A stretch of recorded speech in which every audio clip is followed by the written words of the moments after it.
It's time to dive into the second half of Season 1 of the Clone Wars. Come with me as I continue to watch the Clone Wars for the first time.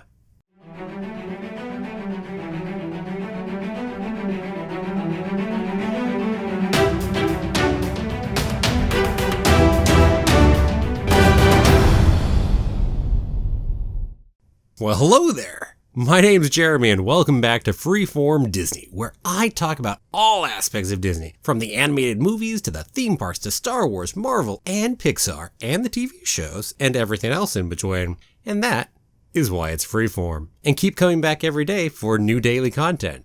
If you're not subscribed yet, don't forget to hit that subscribe button. Welcome back once more. It's time for me to finish talking about Season 1. But if you happen to have stumbled on this video first, you may want to watch the first two videos of my journey before this one. There's a link in the top right corner or down below in the description. Well, are you ready for more? Good. Let's go ahead and finish out Season 1. If you remember my last video, you'll remember that I loved the most recent episode, episode 10, the Lair of Grievous one. Well, guess what? This one right here, I loved about equally, for very, very different reasons. This one is Dooku Captured, and it's actually a two-parter, but why is this one so good in my opinion? It's the Anakin Obi-Wan interactions. It's a lot of banter, and really, that's heavy in this episode. It's so much Anakin and Obi-Wan throughout pretty much the entire episode. I mean, there is also the fun little pieces in there too, other than just their banter. I love remarks like, I've had better landings. Pairs really nicely with another happy landing over in Revenge of the Sith. Anakin losing his lightsaber. Gotta go ahead and lose it somewhere in the course of the show. After all, that's just one of his things. And the talk of the Gondarks, that was fun. After all, that's referencing back over to episode 2 right there when we talk about having fallen into the nest of Gondarks when we're talking about saving each other early on. And there's these interesting pieces, just the interactions between them. I thought Gondarks were only found on Vancor, says Anakin. Then that must make this the Vancor system. And this the mother of all Gondarks. Or later, Ahsoka comes to the rescue and, Ahsoka did a really good job. Loved back to she can take command in a really good way. In a very different way from how Obi-Wan or Anakin take command in a course of a scene. And after all, yeah, which part of the situation did they have under control? None. But that interaction between Ahsoka and Anakin and Obi-Wan, the two of them with this embarrassed try to cover up, and absolutely failing, because how the heck are you going to cover that up anyway? But that interaction between the trio, it worked really well in this episode. I can imagine we're not usually going to get a good excuse to put Anakin and Obi-Wan together like this for the course of an episode. But dang, the interaction's good. I mean, if we can get more excuses to do it, let's do it on occasion. And really, yeah, that's the point to talk about. It's not about Dooku or really even the Gondarks or where we are or anything else like that. It's about the great dialogue, the great interactions between our two main characters, and also Ahsoka as well and how she fits in. And that made this episode really, really good. I loved it. Now there is a second half to it. That's the Gungan General. And this is one of Jar Jar's better outings as far as the season is concerned. But it is a bit of a letdown after we had such a good episode before. I mean, Jar Jar's not horrible, though. He holds up okay. Certainly far, far better than that other episode that shall not be named. And I will say Anakin, Obi-Wan, and Dooku were certainly at times an amusing trio. And I'm curious if we'll get to see Captain Hondo, the leader of the scum group over there, if we'll get to see him again in somewhere in the future. It feels a little like we might be introducing him with the possibility of him coming back. And I wouldn't be against that. He was a neat little character. So, actually, I was surprised. It was actually a decent enough episode. It worked. Some good stuff, some not so great stuff. So yeah, overall, an enjoyable episode. I wouldn't say to skip it, let's put it that way. And next we get another two-part episode, which intriguingly, we're going to have a similar theme to the last one where the first part's the better of the two. Don't know why. Maybe this is just a theme here early in Season 1, first half, second half. Who knows? Jedi Master Aayla Secura, definitely cool. Enjoyed. There was an interesting spot with the oxygen and Anakin, and it made him sound a little Vader-like. This was after Anakin gets heavily injured.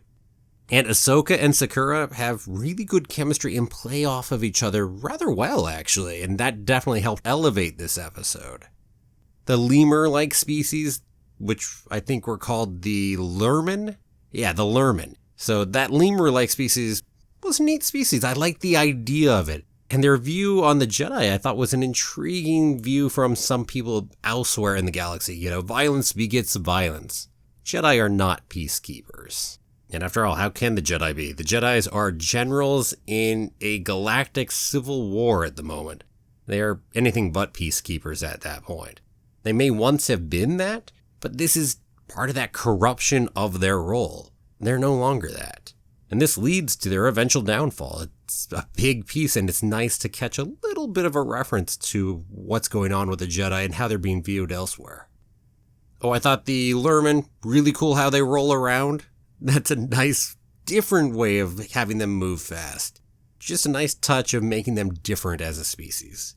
So ultimately, what really made this episode as good as it was really Ahsoka, Sakura, and Rex. Now, yes, Anakin's in the episode, although he's kind of taken out, and that's fine. It's actually a good thing. It allows us to focus on some of the other characters. And so yeah, I liked that episode. I thought it was well done.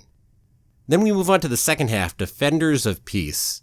Now here the Lurmen don't do as well as they did in the first half. We bring in this petty separatist warlord, or at least this is what he looks like at first.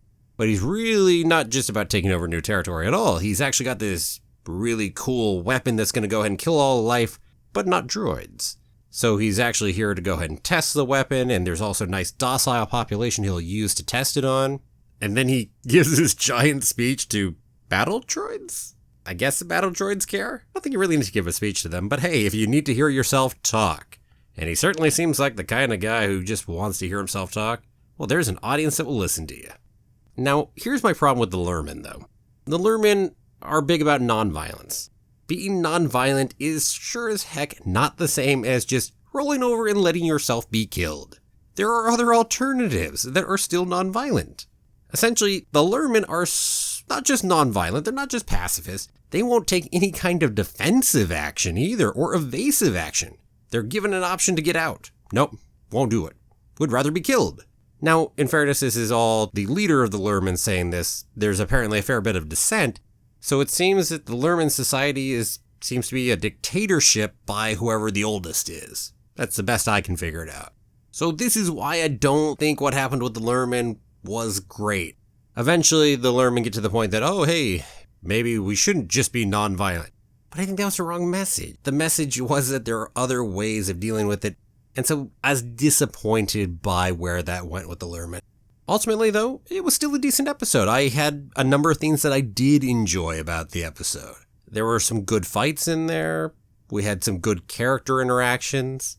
And hey, it would still be neat to see the Lurmen pop in sometime again in the future. Or hey, maybe just Wog 2 the healer. Maybe we could see him pop in somewhere in the future. After all, he seems a little more outgoing, a little more willing to interact with the rest of the world. Next up, we've got Trespass. Trespass was a little standalone episode, which by this point is starting to get a little more rare. We're usually having 2-episode or 3-episode arcs for stories going on. Now, Trespass is on this whole icy moon. We've got this natives versus colonizers thing going on, and it plays out in roughly the way you're going to expect it to go. And that's not necessarily a bad thing per se. There's definitely some good elements, and that kind of story is not a bad one to show again. I'm just going to say a couple quick things about the episode and then move on. I wanted to talk about the Jedi, which I thought was really nice how they weren't willing to do the negotiation themselves. Obviously, that makes them biased, and they're no longer in a neutral position. And actually making sure to really push them, keep them there, I thought was a nice touch. I thought there was an interesting reference to this convention of civilized systems, and apparently that's needed in order for the Jedi to come in for protection. Love to hear some more expansion on that. I thought that was really intriguing. And may I say, the fights that happened in there, what a waste of lives for a fight that never should have happened. And no, that's not a bad thing about the show. That's a good thing. It was well done. It showed it well. And I really hope to see the Senator for Pantora again in the future. Nice character. Decent episode. And now I suppose the night is darkest just before the dawn. I know, not a Star Wars reference. I'm making some other weird references here that are not Star Wars, but we're going to call it that. Because that is our 2-episode arc of the Blue Shadow Virus. Not that great. I mean, I guess the whole idea of the Jar Jar episodes not being as good, there's really something to that. So this is a Padme Jar Jar C-3PO episode, where we have this crazy mad scientist who wants to bring back this virus that could wipe out a good portion of the galaxy. And he's apparently got a secret base on Naboo with bunches of battle droids, and he's been working there developing this virus. Let's not try to get too far into that. He's got this poorly done German accent, over-the-top villain who needs to explain his whole plan. You get it, it's that kind of cliche. And then, hey, at least it's convenient that the droid ends up giving more data later for Anakin, Obi-Wan, and Ahsoka. Oh, and earlier in the episode, of course, Jar Jar accidentally destroys the droid, we thought? Yeah, it's one of those things. Overall, it was just kind of a waste of an episode. But I've got to make a side note reference. The stakes of that episode, we were talking about a virus that would completely lopside the war, and it would kill, billions, trillions of living sentient beings in the galaxy. With stakes like that, it deserves far more than just this little episode. But oh well. And then the next episode we continue this. Because we thought we finished it in the episode before, but no, Mystery of a Thousand Moons. One vial got out. And it was put in a bomb by a droid, and now the underground facility is contaminated. We must go quickly find a cure for it because, oh no, Padme is infected. No! And because we all know how cures work, they quickly found out that there was a potential cure, a route, over on a world deep in Separatist territory. And all they had to do was run out there, get the route, come back, and they could cure everyone of this really crazy disease that could have taken out the galaxy, pretty much. That's how pandemics work. Yeah, okay. No more on that. And really, to be honest, I think I'm done talking about the episode there. No more need to go deeper into there. Let's go move on to the end of this season, because that's a lot more fun to talk about. So the next 3 episodes, 19, 20, and 21, are the Ryloth trilogy. And this is good. Spoiler warning, this is my favorite arc so far of the show. Really well done. So the 3 episodes each focus on a different character or set of characters to lead the episode as we're looking at 3 different parts of the battle to go retake Ryloth from the Separatists.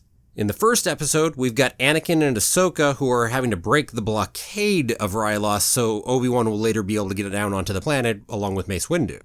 So first off, it's the first time we've seen our cool fleet admiral in a while, and I really like him as a character. Want to see more of him pop up, and he seems to be associated with Anakin and Ahsoka's fleets quite a lot, so I imagine we will get to see him more. Ahsoka has her first command of a squadron, and she disobeys orders at first and continues her attack, and then one of her clones' axe dies, a number of others die, and because the whole fleet waits to leave for their squadron to get back, we have more people die. It's a real bloody mess. Essentially, they flew into a trap and the Separatists got them.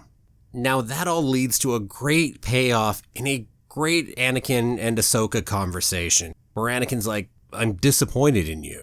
And Ahsoka says, but you disobey orders too. All that means is that I understand what you're going through.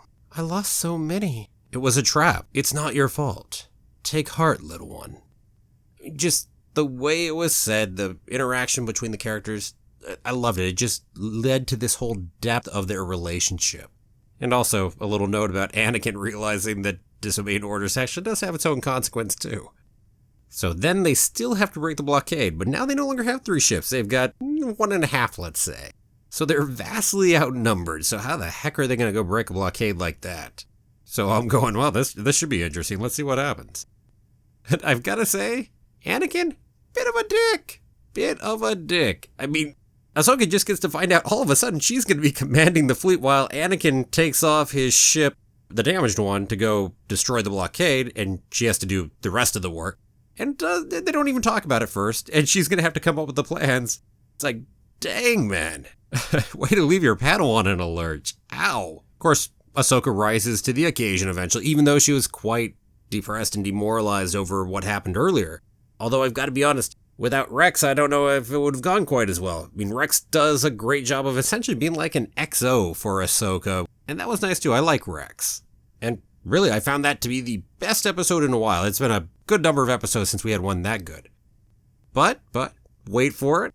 The episode after this is going to be even better. So that was up in space. Now we're down on the ground. This is Obi-Wan's episode.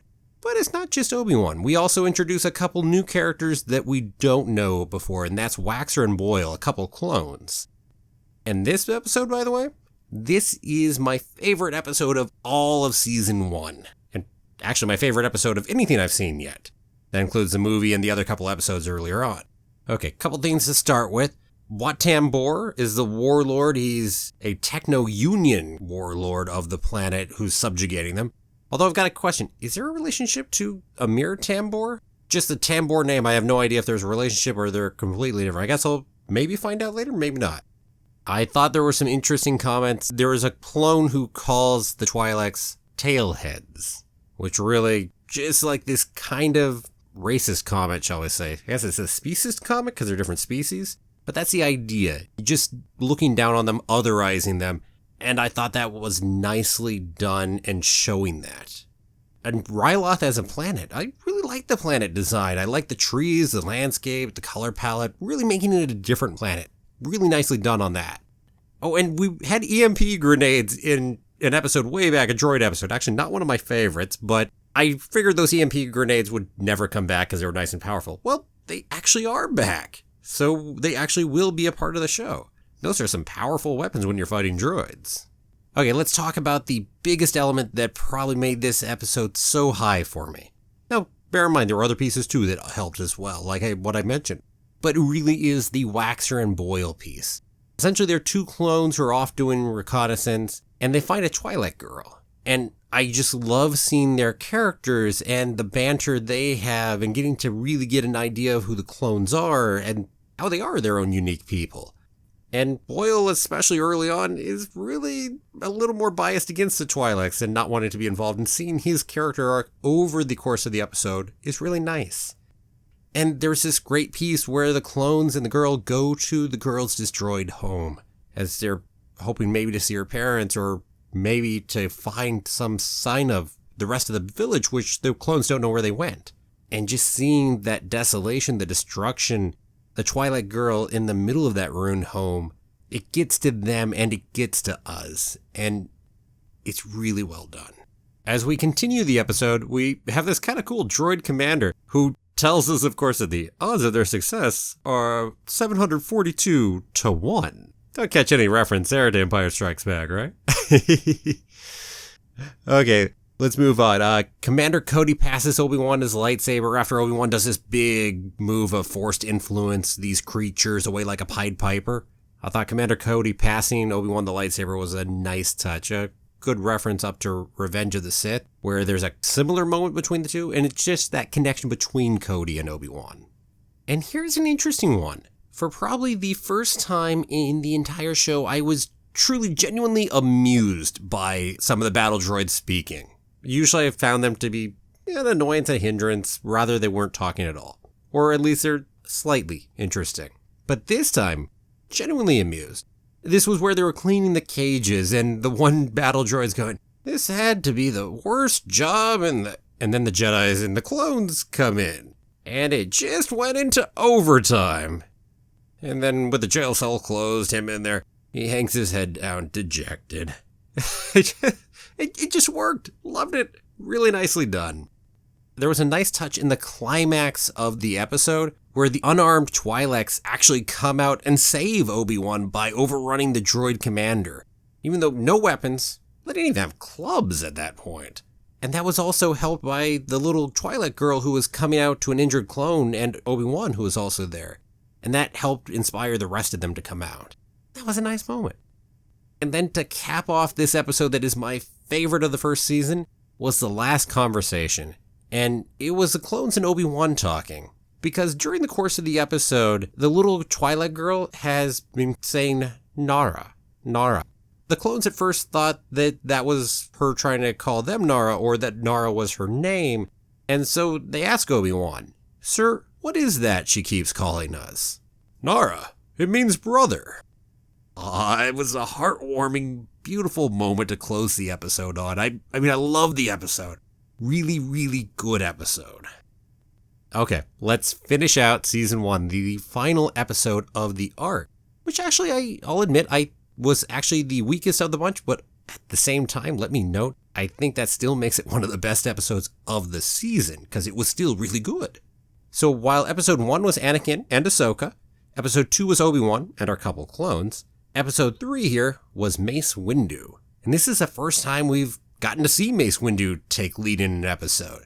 We've only seen him kind of briefly talking over with, say, Palpatine or with Yoda. Very, very little of Mace Windu prior to this.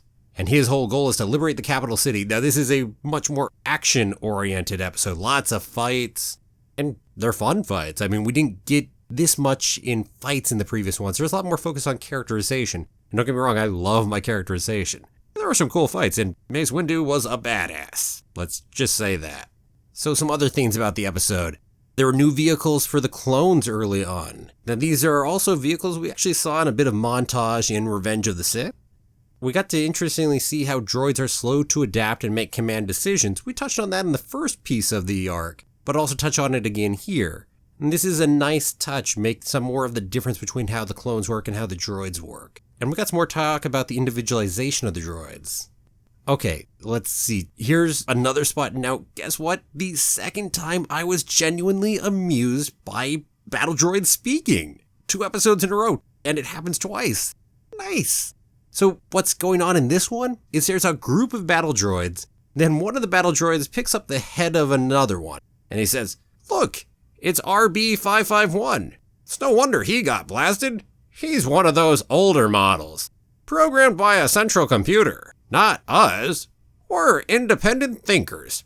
Roger, roger, roger, roger, roger, roger, roger, roger, roger, roger." Oh, no, that was good. And it was this great larger commentary, too, talking about thinking of yourself as independent thinkers, and then you pop in and do something like that where we all acknowledge and just fall in line. See, the droids really can be funny. They can be used well. I mean, these 2 episodes in a row that show that. I'm hoping for more of that here in the future. And before we close out this episode, let's talk about the Twi'leks a bit more. So we have the Rebel Commander Syndulla, and I know there's a character in Rebels that has the last name Syndulla. I don't know if there's a relationship or not, but it should be interesting.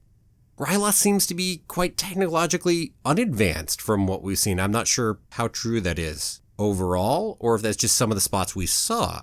And there's this really interesting tension between the Rebel leader Syndulla versus our Twi'lek senator from Ryloth. And it really seems to be this class divide between them. And there's talk about how the senator was living it up on Coruscant while the people were fighting and suffering, and the senator has certainly been eating well, shall we say. And so this was just like the briefest look into the political intrigue on Ryloth.